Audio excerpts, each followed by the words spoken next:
जब ये लोग सरकार में थे तब इनको नहीं दिखाई दिया कि रोहिणी आयोग को लागू करवाया जाए, 27% आरक्षण को बांट करके दिया जाए। जब सरकार में रहते तब इनको जाति जनगणना नहीं दिखता कि जाति जनगणना करवाया जाए। केंद्र की सरकार है, आप केंद्र की सरकार का योजना का देख लीजिए। गांव-गांव में आवास मिल रहा है, गांव-गांव में उसको सिलेंडर बांटा गया है। पिछले 2 साल से उसको गांव में 5 किलो अनाज फ्री में मिल रहा है। केंद्र की सरकार से 2000 रुपया हर महीने उस किसान को खाते में आ रहा है। नमस्कार, स्वागत है आप सभी का राजभा एक्सप्रेस में। आज देवरिया में है और देवरिया जिला अध्यक्ष हैं रविंद्र राजभा जी, जो कि आज सुभाषपा में सबसे कम उम्र के जिला अध्यक्ष हैं और आज इनकी काबिलियत, जो काम करने का जो अंदाज़ है, उसकी वजह से आज इनको जिला अध्यक्ष बनाया गया है। और आइए मिलते हैं रविंद्र जी से। रविंद्र जी, स्वागत है आपका। पहले तो राजभा एक्सप्रेस चैनल को आप बलिया से चल कर के आए हैं संतोष जी, आपको मैं बहुत बहुत धन्यवाद देना चाहता हूं। आज जितना आपके दर्शक देखने वाले हैं उनको भी मेरे तरफ से बहुत बहुत धन्यवाद। तो चलिए हम जानना चाहेंगे, जैसा कि आप चुनाव नज़दीक आ गया, त्रिस्तरीय चुनाव, उसको लेकर क्या आपकी पार्टी की तरफ से एक्टिविटी हो रही है सर? देखिए, अभी बहुत अच्छी बात है कि उत्तर प्रदेश सरकार में पंचायती राज विभाग हम लोग के पास है और हम लोग चुनाव, जो आने वाला चुनाव है, आगामी चुनाव, उस पर अगर हमारे सुहेलदेव भारतीय समाज पार्टी के कार्यकर्ता जो सुहेलदेव भारतीय समाज पार्टी के बैनर तले अगर चुनाव लड़ना चाहते हैं तो पंचायती राज विभाग इतना बढ़िया है, गांव में जा कर के जनचौपाल लगा कर के जनता को आप बता सकते हैं, उनका कार्य करा सकते हैं। और जब जनता का कार्य कराएंगे तो चुनाव आराम से आप जीतेंगे।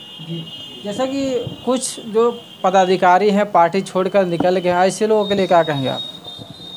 देखिए, पदाधिकारी, जैसे हमारे नेताजी कहते हैं कि पार्टी, हमारी सुहेलदेव भारतीय समाज पार्टी एक ट्रेन है और देवरिया से अगर ट्रेन निकल चुकी है लखनऊ के लिए तो उसको लखनऊ जा कर के उतरना है, वहीं जा कर के उसको रुकना है।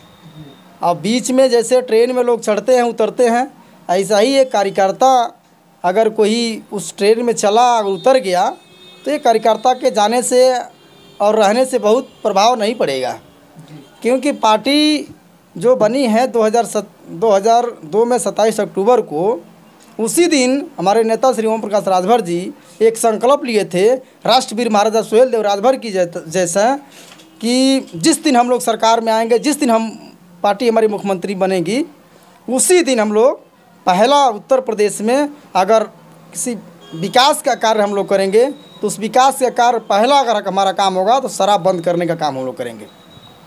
जैसा कि नेताजी का भी मिशन रहा है पहले कि वो एजुकेशन के ऊपर बोलते थे कि जो दोहरी नीति है, एक प्राइवेट स्कूल चल रहे, एक गवर्नमेंट स्कूल चल रहे, तो हम दोहरी नीति को बंद करके हम एक समान शिक्षा जारी करेंगे।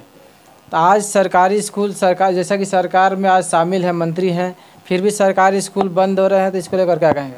नहीं, देखिए, सरकारी स्कूल बंद नहीं किया जा रहा है, सरकारी स्कूल को एक दूसरे में अटैच किया जा रहा है।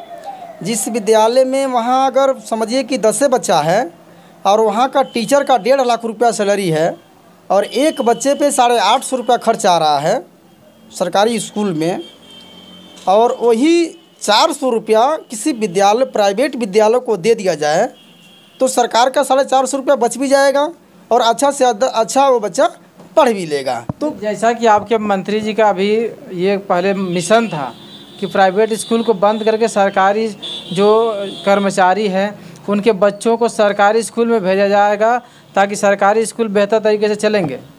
नहीं, देखिए, ऐसी बात नहीं है। बात ये है, जो घोषणा पत्र में हम लोग को लिख करके दिया गया है, जो जा कर के गाँव में चौपाल लगा करके हम लोग बताते हैं, एक समान अनिवार्य शिक्षा, यानी जिस विद्यालय में किताब जो पढ़ाया जाएगा दूसरे विद्यालय में भी वही किताब पढ़ाना चाहिए। जिस विद्यालय में अमीर का बेटा पढ़ेगा, जिस विद्यालय में मंत्री, सांसद, विधायक का बेटा पढ़ेगा, उसी विद्यालय में हमारा गरीब भाई का बेटा बेटी पढ़ करके डॉक्टर, मास्टर, बाबू, दरोगा, डीएम बनना चाहिए। ये हमारा नेताजी का मिशन था। चलिए, एक और मिशन था आपके नेताजी का कि हम जब सरकार में जाएंगे तो लाइट बिल माफ़ करवा देंगे, तो इसके ऊपर क्या कहेंगे आप?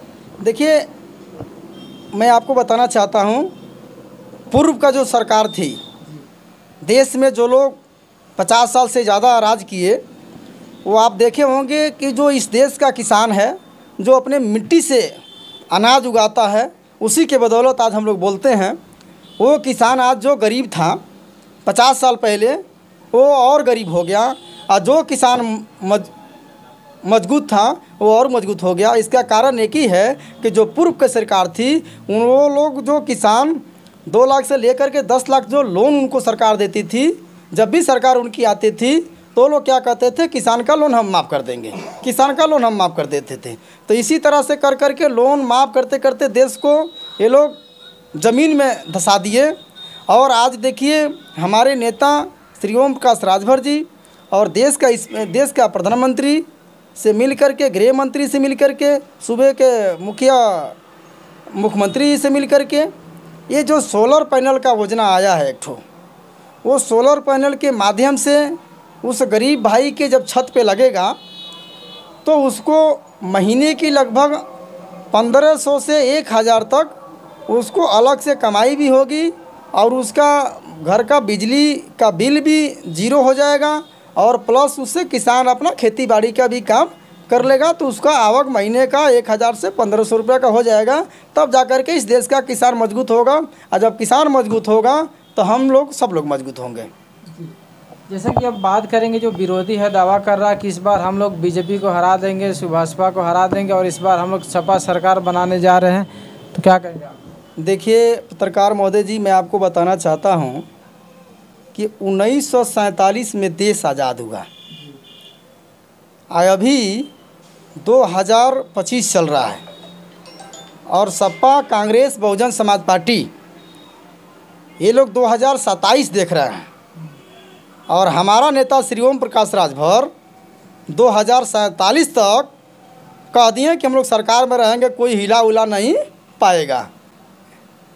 2047 तक रहेंगे, एकदम रहेंगे। 2047 तक कोई रोक नहीं पाएगा। हाँ, जब ये लोग सरकार में थे तब इनको नहीं दिखाई दिया कि रोहिणी आयोग को लागू करवाया जाए, 27% आरक्षण को बांध करके दिया जाए। जब सरकार में रहते तब इनको जाति जनगणना नहीं दिखता कि जाति जनगणना करवाया जाए। जब सरकार में रहते हैं तब इनको एक समान अनिवार्य शिक्षा नहीं दिखता कि एक समान अनिवार्य शिक्षा करवाया जाए। जब ये लोग सरकार में रहते हैं तब नहीं कहते कि शराब बंद करवाया जाए प्रदेश में। और जितना ये लोग बोल रहे हैं जुगलाबाज, जितना झूठा बोल रहे हैं लोग, सब हमारा नेता श्री ओम प्रकाश राजभर जी का 2002 में 27 अक्टूबर को जो पार्टी बनी थी, उसी दौरान घोषणा पत्र में हमारा लिखा हुआ है कि जिस दिन हम लोग सरकार में आएंगे, सारा बात जितना मैं आपको बात बोला हूँ, सारा काम को हम लोग करना चालू कर देंगे। आज देखिए, एक राज्य की छोटी पार्टी होने के कारण हम लोग 22 साल से चिल्ला रहे थे जाति जनगणना होनी चाहिए, जाति जनगणना होनी चाहिए। लेकिन आप लोग सोशल मीडिया के माध्यम से देखे होंगे, जब ये लोग सत्ता से जब उतर गए, सत्ता से Bahujan Samaj party, Congress party, Samajwadi party जब सत्ता से उतर गई, तो इनको दिखने लगा कि नहीं, देश में जाति जनगणना कराना पड़ेगा। हम लोग 22 वर्ष से चिल्ला रहे हैं, तब इनको नहीं दिखा। कुर्सी इनकी जब छटक गई तब इनको जाति जनगणना दिख रहा है कि जाति जनगणना करा देंगे तो हम लोग सरकार में आ जाएंगे। इस देश का जनता जानती है, इस देश का जनता अच्छी तरह से जानती है कि कौन हमारे लिए है और कौन हमारे लिए नहीं है। आज केंद्र की सरकार है, आप केंद्र की सरकार का योजना का देख लीजिए। गांव-गांव में आवास मिल रहा है, गांव-गांव में उसको सिलेंडर बांटा गया है। पिछले 2 साल से उसको गांव में 5 किलो अनाज फ्री में मिल रहा है। केंद्र की सरकार से 2000 रुपया हर महीने उस किसान को खाते में आ रहा है। क्या पूर्व का जो सरकार में थे उनको ये करने की ज़रूरत नहीं थी? विरोधी तो ये भी सवाल कर रहा है कि 5 किलो राशन देकर लोगों को कामचोर बना रहे हैं। देखिए, पहली बात तो मैं आपको बता दूं, वो जिनके पास खाने का 2 किलो अनाज नहीं था, 5 किलो अनाज तो हमारे देश का नरेंद्र भाई मोदी जी, जो उन्होंने 5 किलो राशन जो दे रहे हैं, एक एक गरीब ऐसे हैं गांव में बैठे हैं कि उनके पास 2 किलो अनाज नहीं था। तो पहली बात मैं आपको बता देना चाहता हूं पत्रकार महोदय जी, कि उसको 5 किलो जब राशन दिया जा रहा है तो पहला उसका पेट भर रहा है। आज जब मेरा मानना है कि जब पेट हमारा भरेगा तब जा कर के कोई मैं अच्छा बात सोचूंगा, और पेट जब मेरा भरा ही नहीं रहेगा तो मेरे दिमाग में कुछ सोच आएगी नहीं है। जब मेरा पेट भरा रहेगा तब मैं सोचूंगा कि मैं अपने बच्चे को पढ़ाऊँ, अपने बच्चे को नौकरी दिलाऊँ, और तब जा कर के अपना व्यवस्था ठीक करूँ। देश में कहा जाता है कि युवाओं का देश है, और युवा जिधर जाता है उनकी सरकार बनती है। तो चलिए, ये थे सुभाषपा जिला अध्यक्ष देवरिया के, तो इन्होंने अपनी बातें को रखा है। और चलिए, इसी के साथ मिलते अगले वीडियो में। जय हिंद, जय भारत।